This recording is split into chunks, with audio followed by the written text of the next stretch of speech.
Bonjour à tous et bienvenue sur ma chaîne YouTube. Alors tout d'abord, je tenais à vous présenter mes excuses. Vraiment désolé de ne pas avoir été présent en fait plus souvent ces derniers temps. Depuis le mois de mai-juin, comme vous savez, ou si vous suivez mon Instagram, j'ai déménagé et donc je suis dans un nouveau logement où il n'y a pas de cuisine et on a dû tout installer, tout faire.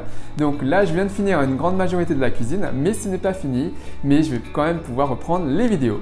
Et sinon, donc aujourd'hui, je vais vous présenter une recette de banchan. Encore, donc un banchan, c'est un accompagnement coréen.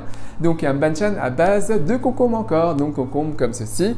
Donc le oi mushim. Donc la version non épicée cette fois-ci. Donc je vous ai présenté précédemment la version épicée du oi mushim et là il s'agit de la version non épicée et vous allez voir c'est vraiment délicieux, ça va vous faire du bien notamment quand il fait chaud comme maintenant en période de canicule, c'est juste très rafraîchissant et vraiment délicieux, bien sûr super simple à faire. Et sinon pour la recette c'est tout de suite.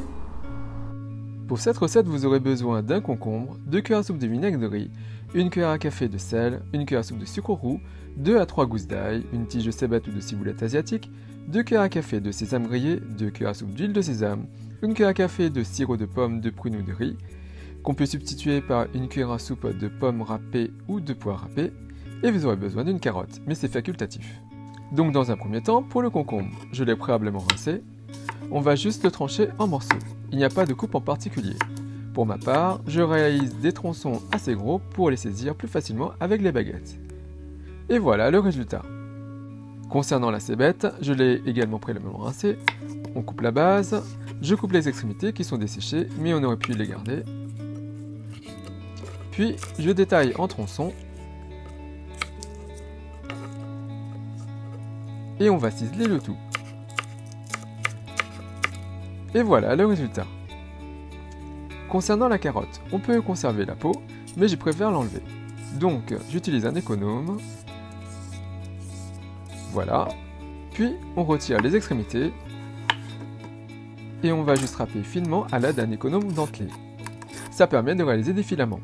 L'utilisation de la carotte est facultative, ça apporte de la couleur seulement à la préparation.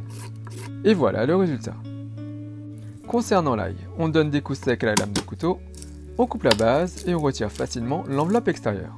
Sinon, on peut également couper un peu l'autre extrémité pour retirer cette enveloppe extérieure. Voilà. Une fois cela fait, on coupe en deux et on enlève le germe si besoin.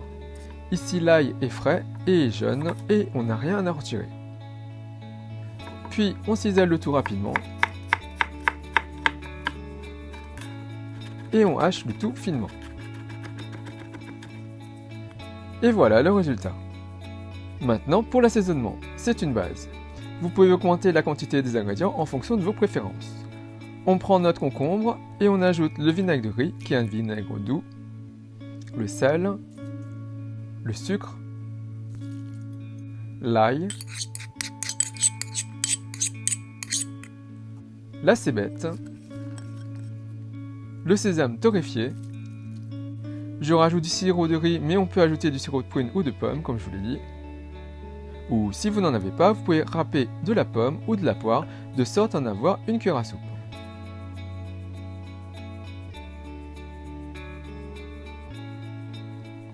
Et sinon, voici l'huile de sésame que j'utilise. On ajoute l'huile de sésame. C'est de l'huile de sésame pure qui n'a pas été coupée avec une autre huile. La couleur est foncée. On ajoute la carotte en filaments.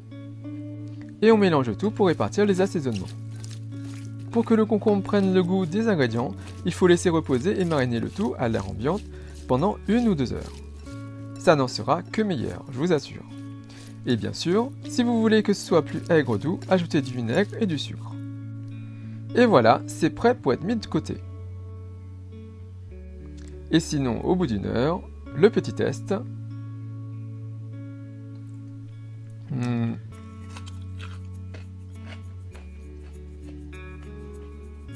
Ça ira très bien avec mes autres banchan. Et gardez le jus au fond du bol et remélangez bien avant de servir. Ce jus a beaucoup de goût. C'est très très bon. Pour la conservation, ça se garde 2 jours au réfrigérateur, donc pensez à faire des quantités plus petites mais assez régulièrement. Et il ne me reste plus qu'à vous souhaiter une bonne dégustation. Donc voilà, j'espère que cette recette vous a plu et comme vous allez voir, elle est vraiment super simple à faire. Donc n'hésitez pas à la réaliser et vous allez voir, c'est juste délicieux, notamment en cette période de forte chaleur.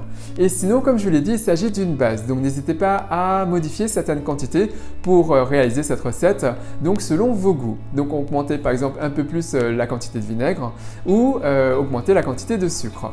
Et sinon, bien sûr, si vous réalisez cette recette, n'hésitez pas à le laisser un commentaire juste en dessous à me dire ce que vous avez pensé. N'oubliez pas également de cliquer sur la petite cloche pour être notifié de la mise en ligne de prochaines vidéos. Et comme d'habitude, si vous appréciez cette recette, si vous avez apprécié cette vidéo, n'hésitez pas à faire un big thumbs up, à liker la vidéo, à la partager autour de vous, à vous abonner à ma chaîne YouTube, à me suivre sur les comptes Twitter, Instagram et Facebook, à soutenir la chaîne Hey Little Jean. Et moi je vous dis à très bientôt. Bye! Ah oui, sinon derrière, il ne s'agit pas de ma cuisine, il s'agit en fait de la cuisine Airbnb, donc où je suis actuellement. Donc je suis en repos, en fait en congé à Marseille, et il s'agit de pas ma cuisine, mais je vous présenterai peut-être ma cuisine prochainement. Et allez, à très bientôt, bye!